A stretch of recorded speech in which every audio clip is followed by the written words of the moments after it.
病毒爆发后，我耗尽5年心血打造的地下安全屋，最终还是被找到了，并被摧毁。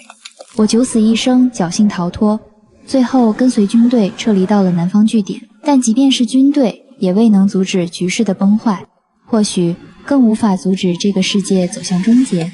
我叫李曼，过去的3个月里，我在军队后勤部担任临时工，在麻木与喧嚣中处理着那些记录着失踪与死亡的文件工作，直到我在尘封的档案中发现了这座人防工程的档案。它完全符合我心目中末日安全屋的一切要求。我毫不犹豫地将那笔金条全部换成了够我生存3年的物资，并将这座藏于山脚下的防空洞改造成了我的末日安全屋。此刻，我站在安全屋的山顶，远处城市的天际线正被混乱的火光舔舐，而我身后是我亲手搭建的鸡舍里传来的咯咯声。那几只鸡正在安心的觅食，这微弱的生命之声给我带来了一丝慰藉。这个山顶只有通过安全屋内部唯一的通道才能抵达，四周是近乎垂直的峭壁，是天然的屏障。防空洞的入口虽然离公路不远，却被茂密的树林完美隐藏，而那扇防空级别的重型大门是我能安心入睡的保证。我知道脚下这片土地为我的生存计划带来了更多的可能性。不远处的太阳能板正默默地将阳光转化为电力，输送至安全屋的每一个角落。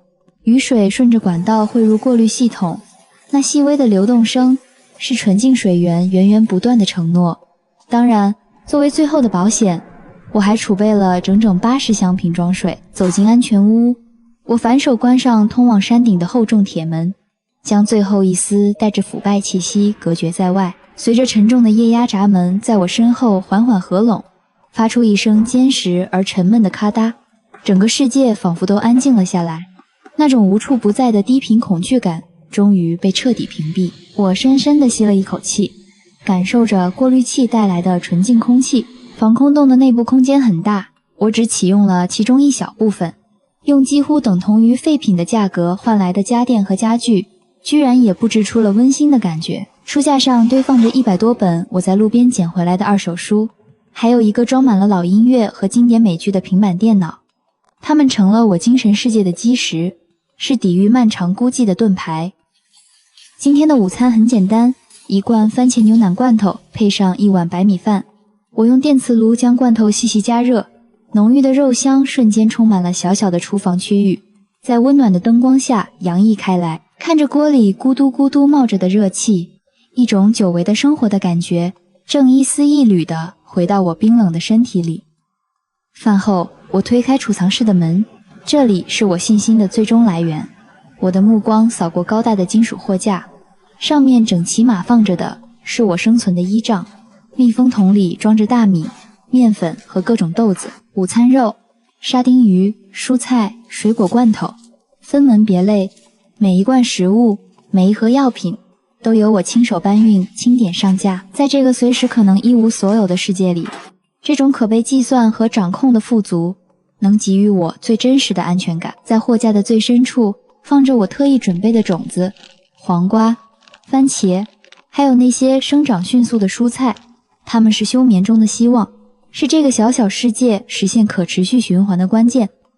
临近晚上，我端着温热的咖啡走进监控室，屏幕上远处城市的火光仍在跳跃，像一道永不愈合的伤口。公路上，一辆车开着歪歪扭扭的远光灯疾驰而过，像一只受惊的野兽。随后，几个步履蹒跚的人影出现，他们紧紧地靠在一起，不时惊恐地回望身后的一片黑暗。他们继续向南，走向一个无人知晓的明天。我打开短波收音机，拧动旋钮，刺耳的静电噪音中，偶尔会夹杂着1、2个单词的绝望呼救。听着这些来自外部世界破碎的声音，我关掉它，房间里只剩下设备运行的宁静嗡鸣。而这一次，我不会再失败了。我叫李曼，在病毒爆发的最后窗口期，我建立了这座末日安全屋。在这里，我准备了足够3年的食物、水源和药品，并利用现有资源实现可持续生存。清晨6点，安全屋里一片寂静。我在空气过滤器的低沉嗡鸣声中醒来，今天的早餐很简单，2片无水面包和1杯滚烫的咖啡，负责将我大脑的每一个齿轮润滑到位。喝完最后一口咖啡，感受着那股熟悉的苦涩，我换上耐磨的工装裤和徒步靴，准备开始筹备山顶一小块菜地。山顶的空气清冽，带着泥土的腥气。在正式播种前，我努力回忆着以前在末日论坛上看过的检测土壤酸碱度的方法。我取了一份土壤样本，我将少量土壤放入掺有有白醋的水杯中，观察没有明显的气泡产生，说明这里的土质偏酸。我从物资储备中取出了氮、磷、钾3种化肥，按照大致的比例混合，再拌入一些鸡粪作为有机补充，将这些基底肥料均匀地施入那一小块试验田的土壤中。作为试验田，我选择了生长周期最短的生菜种子，我将它们一粒一粒小心翼翼地按入湿润的土壤中。我需要尽快看到成果，以验证我的方案是否可行，然后再种植其他作物。我在稍高的地势上挖了一个大坑，用一整块厚实的防水油布铺底，形成了一个可靠的蓄水池。一条引水渠连通着它和菜地，以后只需要打开蓄水池的放水口，就能轻松地浇灌这片希望之地了。忙完这一切后，当我在鸡舍里发现那枚鸡蛋时，我的心脏还是结结实实地跳了一下。它温热、光滑，静静地躺在干草中。当我捡起这份意外的馈赠时，一种无名的喜悦在心底悄然蔓延，全身的疲惫感顿时全无。我的午餐因此变得无比丰盛，一碗热气腾腾的白米饭，3块煎的焦香的午餐肉，上面铺着一个金黄色的边缘微焦的太阳蛋。我用勺子轻轻戳破蛋黄，看着浓稠的金色蛋液缓缓浸润每一粒米饭，没有复杂的调味，只有食物最本真的纯粹的香味。这一刻，疲惫的身体和精神都得到了巨大的慰藉。这枚鸡蛋不仅仅是蛋白质，它是我在这里能自给自足的第一个明确信号。午后的满足感是短暂的，我稍作休息，泡上一杯咖啡，坐进了监控室。我需要通过这些冰冷的镜头，了解周围的世界正在发生什么。安装在树上的摄像头伪装得很好，被我隐藏在鸟窝中，非常隐蔽。起初是一个背着巨大行囊、步履蹒跚的人影出现在公路的尽头，他没有停留，只是麻木地向南走。20分钟后，又出现了一家人，一对夫妻拖着一个年幼的孩子，孩子的哭声我听不见，但我能从他母亲不断回头的惊恐的眼神中感受到那份绝望。一股寒意从我脊背升起。逃难的人越来越多了，他们中的一些人开始偏离公路，走进我安全屋所在的这片树林，似乎想寻找一条更隐蔽的路径。我屏住呼吸，盯着这几人前进的方向。他们在离我安全屋直线距离不足100米的位置穿过，继续麻木地向前走去，似乎没有发现任何异常。安全屋入口外的小树林很好地遮挡了视线，但我也清楚，这并非绝对的隐蔽。虽然这座防空洞安全屋的入口大门无比坚固，但我绝不想有任何人知道它的存在。我带着心底这一丝不安，直到深夜，慢慢地坠入无边的黑暗，沉沉睡去。我叫李曼，在病毒爆发的最后窗口期，我建立了这座末日安全屋。在这里，我准备了足够3年的食物、水源和药品，并利用现有资源实现可持续生存。一种不安，像潮湿的苔藓，在心底无声地蔓延。自从公路上的逃难者增多后，我的睡眠就变浅了。我的安全屋入口大门虽然坚固，但它那人造的金属质感，对于一双敏锐的眼睛来说，在密林中依旧显得不够隐蔽。孤独放大了这种忧虑，我开始思索如何让这扇门彻底消失。我的思绪最终落在了那卷巨大的防水油布上，一个伪装计划在我脑中成型。今天的早餐我吃得比平时更快，我将那块巨大的深绿色的防水油布铺开，裁剪成大致合适的尺寸。接下来的几个小时，我用强力的防水结构胶将从山顶收集来的干燥的树叶、枯枝甚至苔藓一层一层地粘在油布上。这是一个需要极大耐心的精细活，我不仅要让它看起来像山体，更要能与四季融为一体。当这张巨大的伪装网初步完成时，已经是下午。我花了整整20分钟，像一个侦探，仔细地观察着周围的监控画面，确认树林里没有任何活动的迹象。我深吸一口气，打开了那扇沉重的闸门，将卷好的伪装网拖了出去。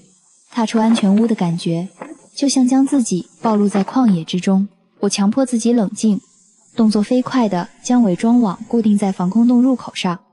就在我专注于固定防水油布时，突然身后有个响声传来，声音来自不远处的一片灌木丛，很轻，但在这死寂的环境里，如同惊雷。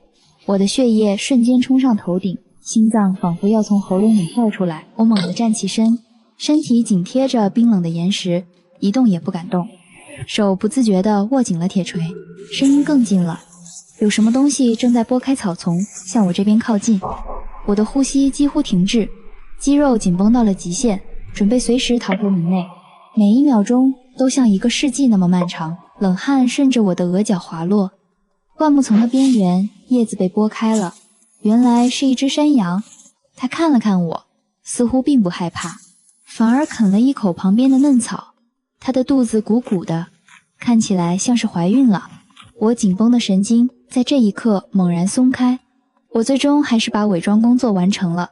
现在防空洞入口大门被完全隐蔽起来，几乎已经和周围的环境融为一体，而那只母羊一直在附近。我不知道它从哪里来，也许是附近废弃的农场。看着它温顺的眼神和怀孕的肚子，一个念头不可抑制地冒了出来。我试探性地拿出一小把燕麦片，它先是闻了闻，然后仿佛瞬间觉得旁边的青草索然无味，立刻将整个脑袋埋进我的手掌心。柔软湿热的触感传来，燕麦片被迅速一扫而空。它发出咩咩声，温顺地跟在我身后，一路上了山顶。我暂时将它安置在鸡舍旁，看着它和那几只鸡好奇地互相打量，竟也相安无事。今天的晚饭后，我奢侈地打开了一罐黄桃罐头作为甜点，随手在平板电脑上点开了一首曲子，想着山顶上那个正在吃草的新伙伴。下午的惊魂一刻，在音乐中仿佛已经变成了一个有趣的插曲。晚上，我照例坐在监控室，屏幕上的景象显示，逃难的人比昨天更多了。突然，入口附近的摄像头捕捉到几个慌忙的身影，是逃难者。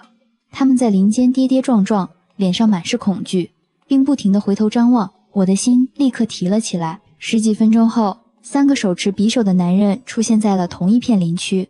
他们步伐轻松，不偏不倚的，正好在我伪装好的大门外约50米处停了下来。50米，一个足以让我血液凝固的距离。我死死地盯着屏幕，大气都不敢出。其中一个掠夺者的目光扫过了我伪装大门所在的那片山壁，眉头微微皱了一下。他转身和同伴说了句什么，3个人发出一阵粗野的笑声。还好他们没有发现我的伪装，然后起身继续追赶他们的猎物去了。我靠在椅子上，感觉四肢都有些发软。他们只停留了5分钟，但这5分钟比任何一场噩梦都更加漫长。若感，天刚蒙蒙亮，我就醒了，再也无法入睡。简单的早餐后，我没去监控室，而是径直走向了山顶。我需要一些真实的东西来驱散内心的阴影。山顶的空气微凉，那只怀孕的母羊正在安静地吃草。看到我，它抬起头，温顺地咩了一声。我走近它，想检查一下它的身体状况。当我轻轻抚摸它的脖颈时，我的手指触碰到了一个坚硬的物体，发现那是一个有些磨损的吊牌，看到了2行刻印的字：清溪农场，时光。原来它有名字。我看着它那双清澈的眼睛，觉得这个名字真是再合适不过。清溪农场又是在哪里？我随手在平板电脑上点开了一首曲子，我一边听着歌，一边开始干活。山顶的蓄水池还没蓄上水，我只能从安全屋里提了一桶净化水上来，给试验田里浇了水，也给鸡和时光的水槽添满了水。然后我从储备的稻谷中脱了一些壳，拌上些燕麦，给它们改善下伙食。时光吃得很香，那几只鸡也不怕它。清晨的阳光洒在身上，看着这些小生命和谐地共处，一种田园牧歌般的惬意感油然而生。昨天的阴影像一场高烧，褪去后只留下隐约的虚弱。我给时光挠了挠下巴，他舒服地眯起了眼睛。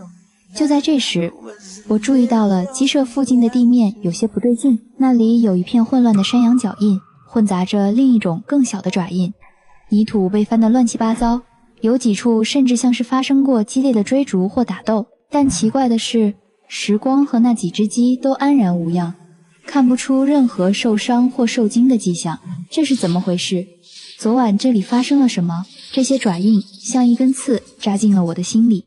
我思考了片刻，便做出了决定，必须给山顶加装一个监控摄像头。我必须照看好这些小家伙。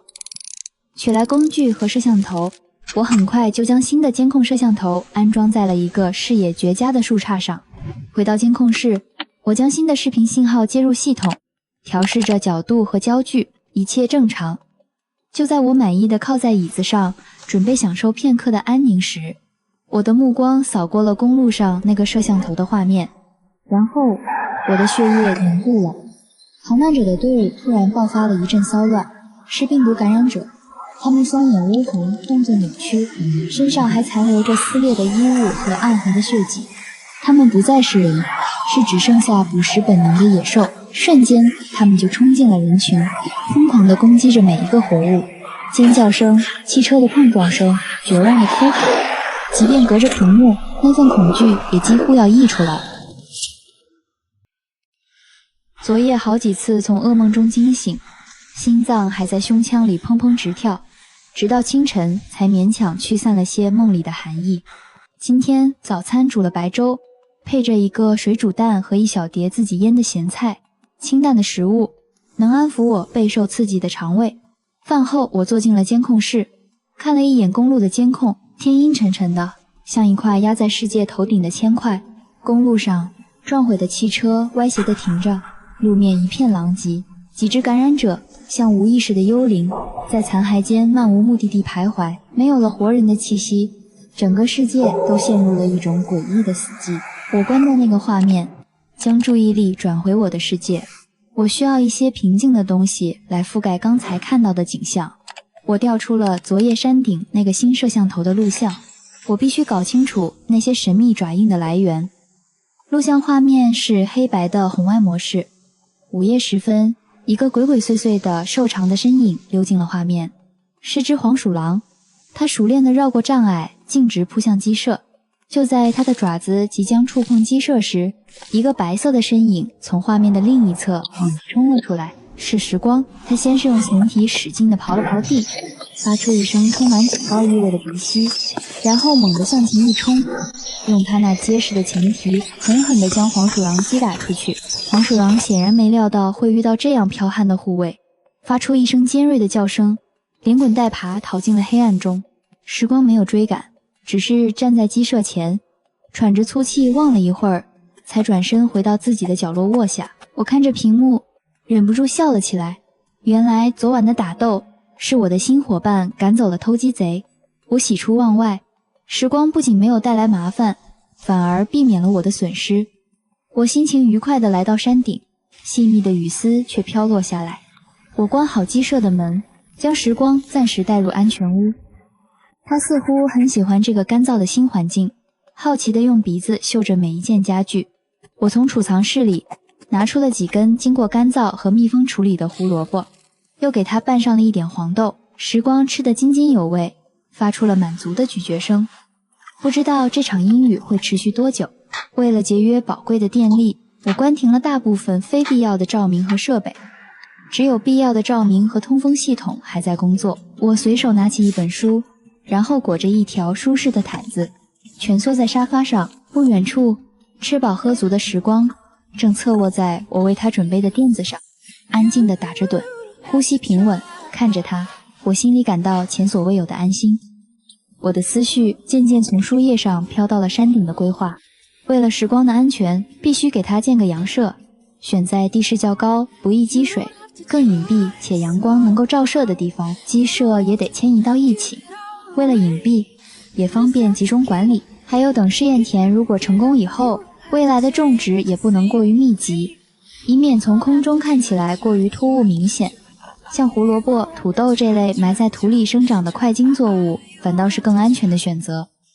思绪回到现实，我找出一张周边区域地图，借着烛光，开始在上面寻找清溪农场这个名字。它会是一个大型的国营农场，还是一个小型的私人庄园？它离我有多远？那里还有人吗？地图上密密麻麻的地名，看得我眼花缭乱，一无所获。我收起地图，打开了短波收音机，在例行地扫过几个已知的公共频段后，除了刺耳的静电噪音，一无所获。就在我准备关掉它时，突然一个极其微弱但极有规律的信号穿透了静电的嘈杂，钻进了我的耳朵，断断续续，听不清具体内容，像是一种低沉的嗡鸣，混杂着某种规律的金属敲击声，三长两短，然后是一段静默，周而复始。我的心脏漏跳了一拍，这是什么？一个基站信号，还是某个幸存者据点的发电机噪音？我飞快地将这个神秘频段记录在了笔记本上。当收音机旋钮归零时，安全屋的寂静突然有了重量，像是被什么东西从外部按住了所有声响，只剩下胸腔里传来的心跳声。自从目睹了感染者在公路上撕咬逃难者的惨状后，我的世界观被强行刷新了。他们不再是屏幕上遥远的威胁，而是真实存在的饥饿的瘟疫，而那些掠夺者则像是这片废土上另一种形态的病毒。我花了2天时间观察监控，我发现感染者对声音和移动的物体有着极其敏锐的反应，他们像被磁铁吸引的铁屑，会本能地追逐最近的刺激源。这个发现让我有了一个极其危险但或许有用的猜想，我不知道我是否希望有验证它的那一天。今天下午，我最担心的事情还是发生了。树林的监控里出现了一对父女，男人看起来精明强干，但步履间透着疲惫。他背着一个大包，手里紧紧牵着一个大约7、8岁的小女孩，女孩的怀里抱着一个有些破旧的布娃娃。他们小心翼翼地在林间穿行，我的心沉了下去。一个带着孩子的幸存者，独自在这片树林里，太危险，也太脆弱。果然，半个小时后，那3个我最不想看到的掠夺者，像闻到血腥味的鲨鱼，出现在了另一端的监控画面里。他们显然发现了这对父女留下的痕迹，开始不紧不慢地循迹追踪，脸上挂着戏谑的笑容，仿佛一场早已注定结局的狩猎游戏。我看着屏幕，手心开始冒汗。那个父亲显然也察觉到了危险，他开始拉着女儿，慌不择路地在林中奔跑。女孩被树枝刮倒，又被父亲一把拉起，布娃娃掉在了地上，也顾不上去捡。我关掉监控，想眼不见为净。我拿起一本书，却一个字也看不进去。那女孩摔倒时惊恐的眼神总是在我眼前晃动。如果我什么都不做，我今晚能睡得着吗？以后每一次吃着罐头喝着咖啡的时候，会不会都想起那双可能会失去光彩的眼睛？我的生存法则难道就是让我变成一个躲在铁壳子里冷血的旁观者吗？几分钟后，我做了决定。我的眼神变得冰冷而决绝，我不会暴露自己，我要用我的方式来做一次沉默的操盘手。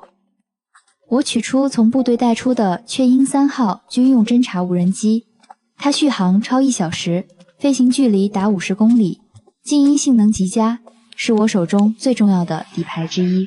我将无人机拿到山顶，为了彻底隐蔽飞行轨迹，我操控着它像一只黑色的幽灵从山顶升空，然后悄无声息地潜入山顶后方的峡谷之中，利用山体的掩护，小心地绕了一个大圈，飞向感染者所在的公路。我降低高度，在感染者前方大约50米处猛地加速，然后立刻拉升，成功了。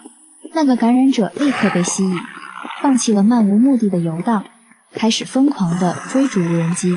接下来是最危险的一步，我必须像一个引路人，将这头狂暴的野兽精确地引到掠夺者的方向。我操控无人机在林间穿梭，感染者在下方紧追不舍，撞断不少树枝。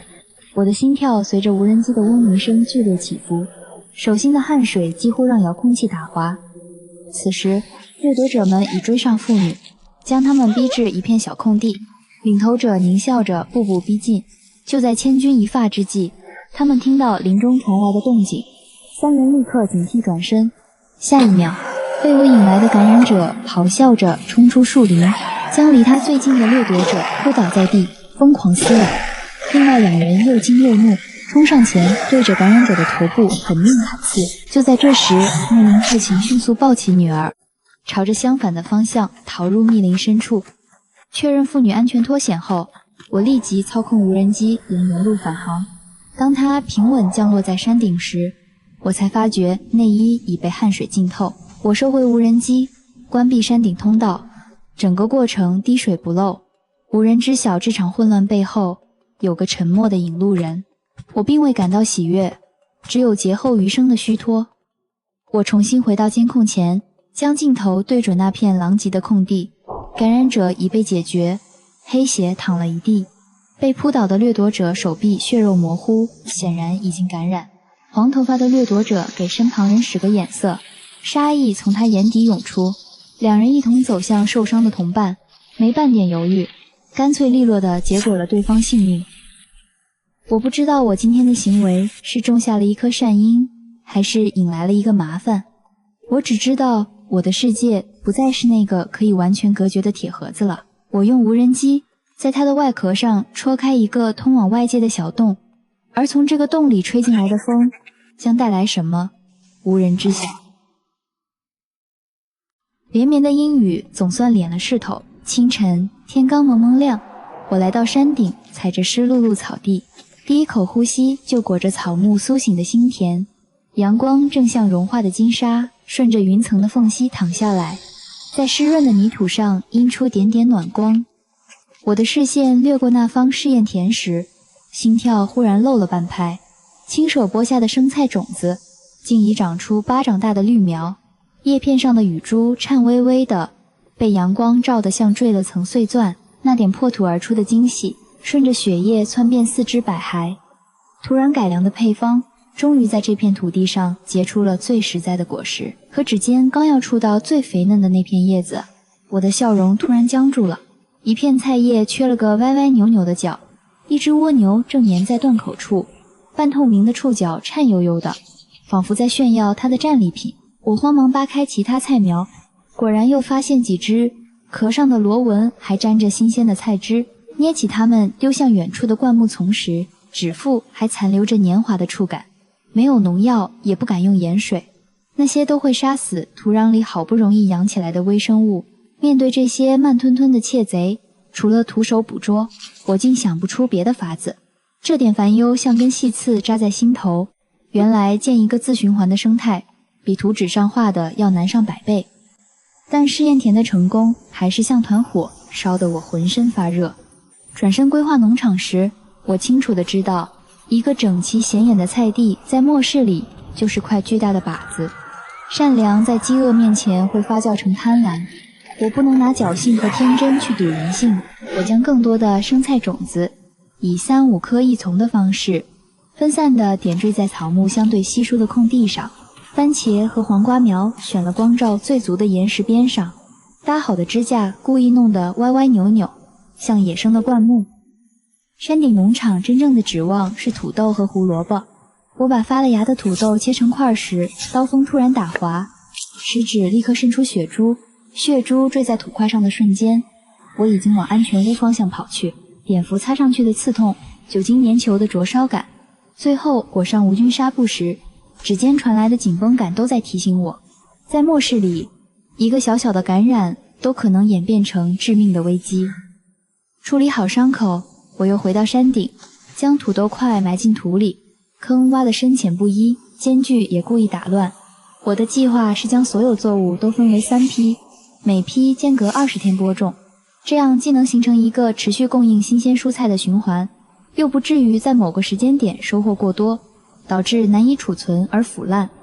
忙完这些，便开始着手为时光和鸡群建造新家，选址在小树林边缘的缓坡上。这里既有树木遮挡，不易被发现，又能晒到充足的太阳，能起到杀菌干燥的作用。我砍来几棵粗细合适的松木，将其深深埋入土中，作为主梁和立柱。接着用较粗的树枝编织成篱笆墙，在内外两层之间塞满了干燥的茅草，这样既能保暖又能透气。屋顶先铺了层防水油布，再盖上厚厚的茅草和树皮，用石块压实，防止被风吹掉。2天时间，一个朴素却坚固的羊舍和相邻的鸡舍就建成了。看着时光在干草堆里打盹，鸡群在旁边啄食，我心里涌上一股暖意，这大概就是家的感觉吧。今天的晚饭，我摸出了珍藏的辣酱，做了一顿豪华版小火锅。生菜叶烫熟了，铺在泡面碗底，敲2个鸡蛋，红油一滚，香气裹着热气往鼻子里钻。嚼着菜叶的清甜时，白天的疲惫突然就散了。晚饭后，我没开短波收音机，我看着监控屏幕，山顶农场静悄悄的，时光在新搭的棚里蜷成个一团，睡得正香。鸡群缩在漆木上，我喝了口热茶，暖意从喉咙淌到胃里，慢慢漾成一片柔软的满足。凌晨4点，手臂的皮肤上传来连绵异样的细密刺痒感，我睡眼惺忪，下意识地挠了挠我的左前臂，指尖传来的不是光滑的皮肤，而是一片粗糙凸起的颗粒状手感，像无数只细密的虫子在皮肤下蠕动，令人心头发怵难以忍受的刺痒从手臂传遍全身，表面的抓挠无法减轻半分。我猛地撸起袖子，看到了手臂内侧那片皮肤，赫然出现了一片指甲盖大小的淡红色的皮疹。一个恐怖的念头在脑海中升起，是病毒感染吗？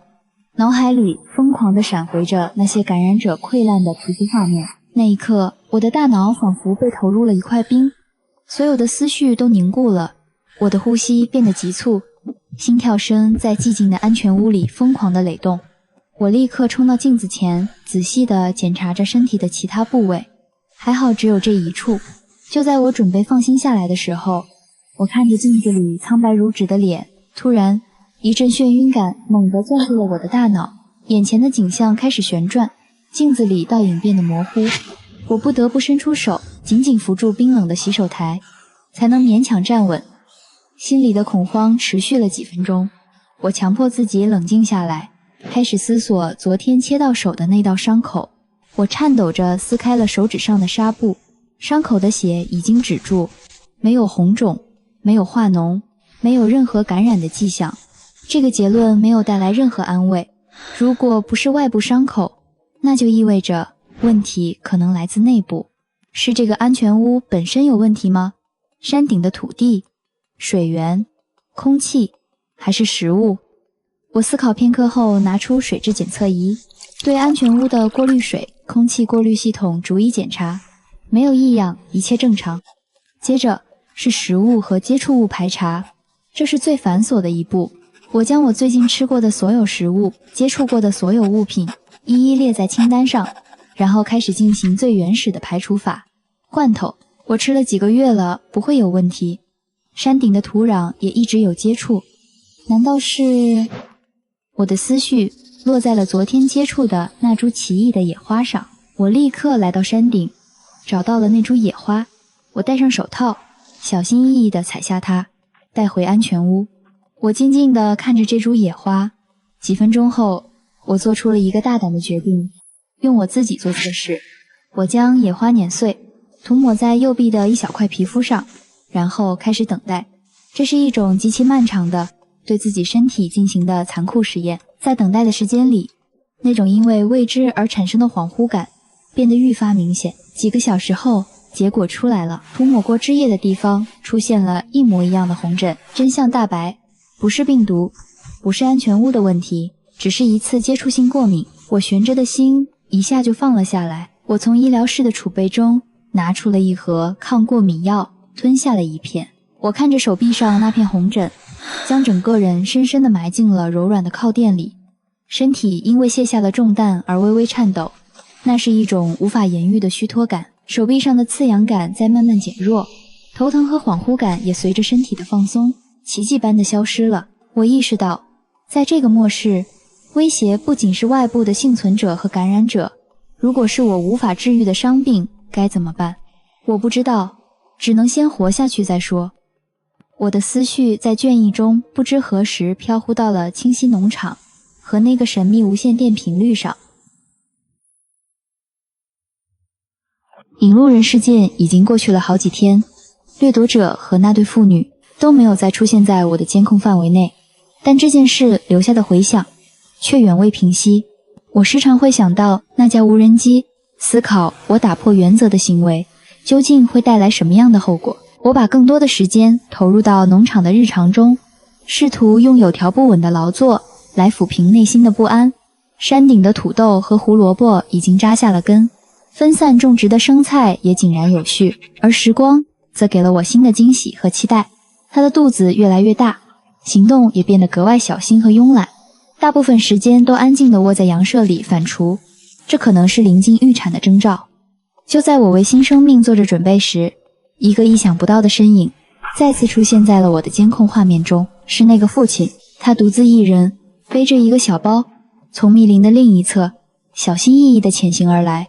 他的动作非常谨慎，不断地观察四周，显然是在极力避免被人发现。我的心立刻提到了嗓子眼。他没有靠近我的安全屋，而是径直走到了几天前他遭遇的那片空地。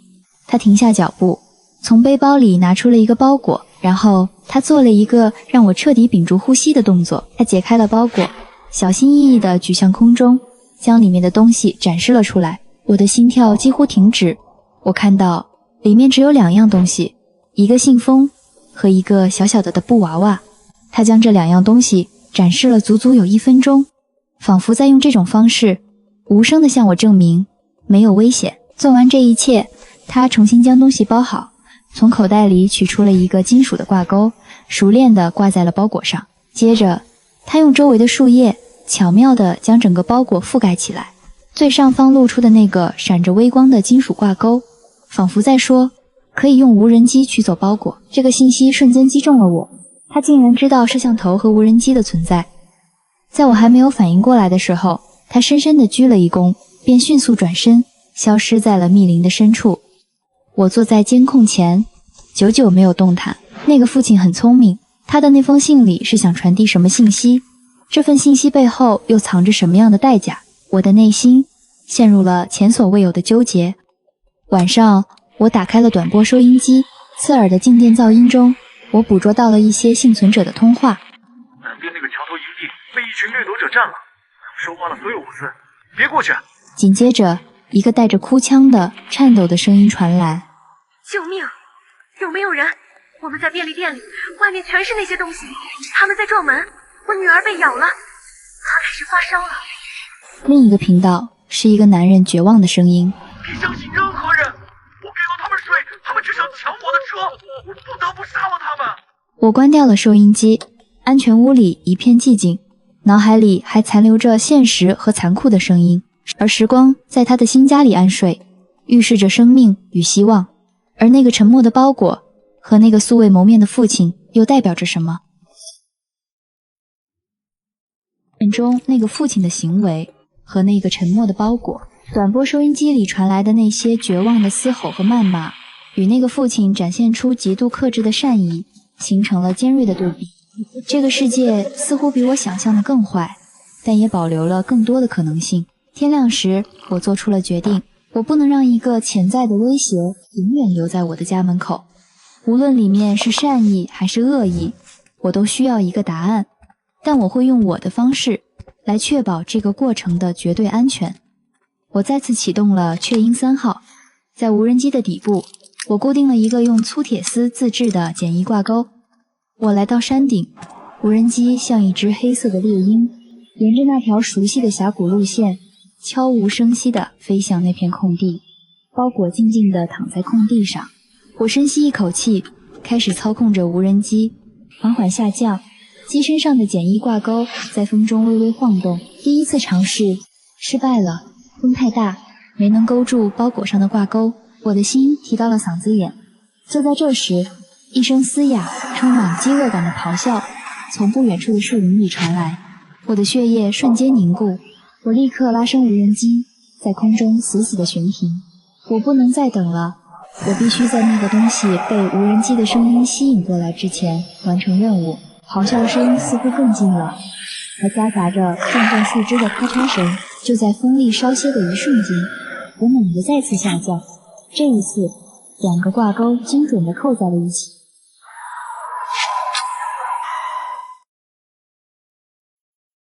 包裹被顺利吊起，我立刻将无人机动力拉升到最大，头也不回地迅速返航。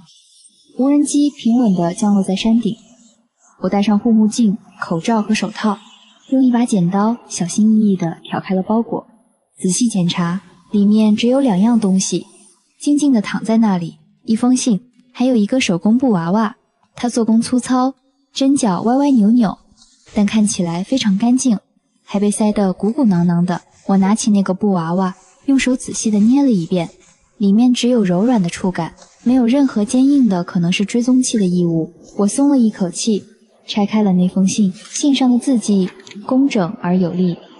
致那位沉默的引路人，请原谅我的冒昧，我叫陈斌，曾是一名电子机械工程师。首先，请接受我们最诚挚的感谢。如果没有您那次巧妙的干预，我和女儿诺诺可能已经无法再看到第二天的太阳。这个布娃娃是诺诺坚持要送给您的礼物，代表了我们的谢意。诺诺患有1型糖尿病，长期需要胰岛素才能维持生命。我们一路向南大约30公里，就是为了前往一处位于省道与国道交汇处的高速休息区。那里有个名为灯塔的交易营地，换取救命的药品。我们很幸运，成功抵达了那里。机缘巧合，我帮助营地修复了他们损坏已久的无线电通讯系统，并为之升级了一套简易的加密协议。因为展现了我的价值，我们被营地的负责人留了下来。我不知道您是谁，也不知道您在哪里。我留下这个，不是为了打扰您，更不是为了探究您的秘密，只是想告诉您，如果您需要任何关于电子设备、机械维修或外界信息的帮助，可以通过这个频道呼叫我，这是我唯一能回报您的方式。我放下信，拿起那个手工布娃娃，它身上带着阳光和布料的气息，那笨拙的针脚里缝进去的是一个孩子最纯粹的感谢。我将这个布娃娃轻轻地放在了我的书架上，它和我的书一样，成了这个冰冷堡垒里证明我活着的无价珍宝。我在笔记本上记下了灯塔营地的频道和密码。我的孤立原则并没有被打破，但我知道，从今天起，在我的安全屋和那个混乱的外部世界之间，多了一座看不见的桥梁。我还没有决定是否要走上去，但拥有这座桥本身，就让我感到了一种新的力量。我的记忆里，这座南方的城市没有冬天，气温计的读数从未触碰过0度那条红线。这里的人不懂得严寒，所以当收音机里那个声音说出-30度时，我知道那是一场天灾。山体的庇护能让我的安全屋温度维持在0度以上，但这只是不被冻死的底线。在极寒末世里，任何生命都无法长期维持健康，而我需要的不仅仅是苟活，是尽可能的舒适，但这一切都需要能源来支持。气象站的幸存者说，寒流可能持续很长一段时间，这是一个模糊的、充满了不确定性的词语。但作为一个习惯了做最坏打算的人，我必须去思考那个最可怕的可能。如果这个极寒不会结束呢？如果这是一种新的常态呢？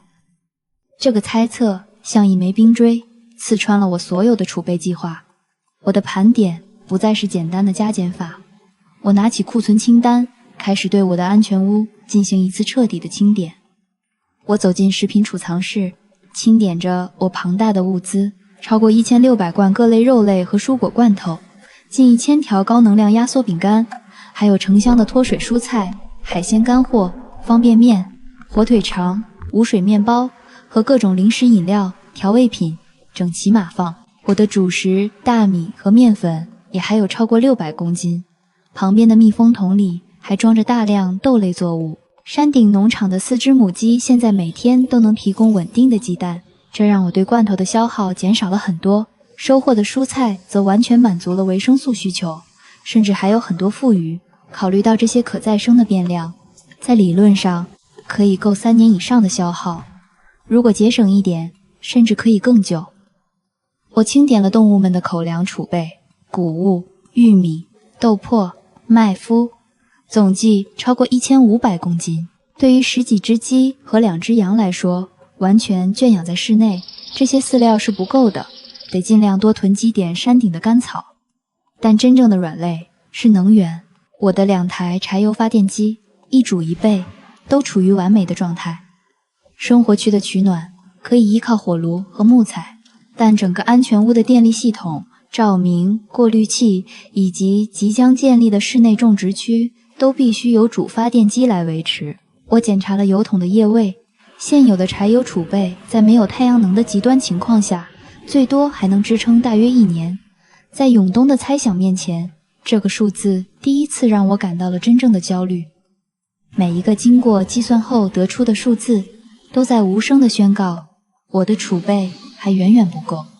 40天，这是旧世界留给我的最后40个温暖的日夜。一场与时间的赛跑开始了，我的世界变成了一部由劳作、囤积组成的高速运转的机器。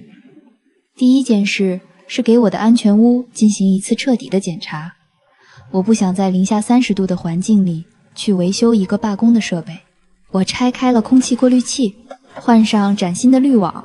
我检查了通风系统的每一个阀门和管道，确保空气的绝对洁净。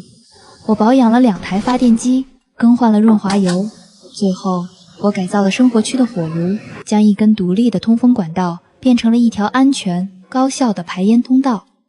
然后，我开始着手解决生态循环的问题。我启用了防空洞深处未启用的区域，其中一个巨大库房作为室内养殖区。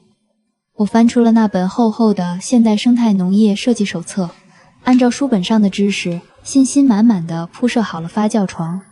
然而几天过去了，垫料的内部温度根本没有上升，反而开始散发出一股酸腐的馊味。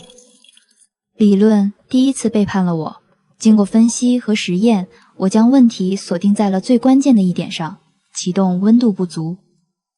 一个大胆的计划在我脑中成型，热量不应该被浪费在排放到室外的空气里，它应该在安全屋内部进行2次循环。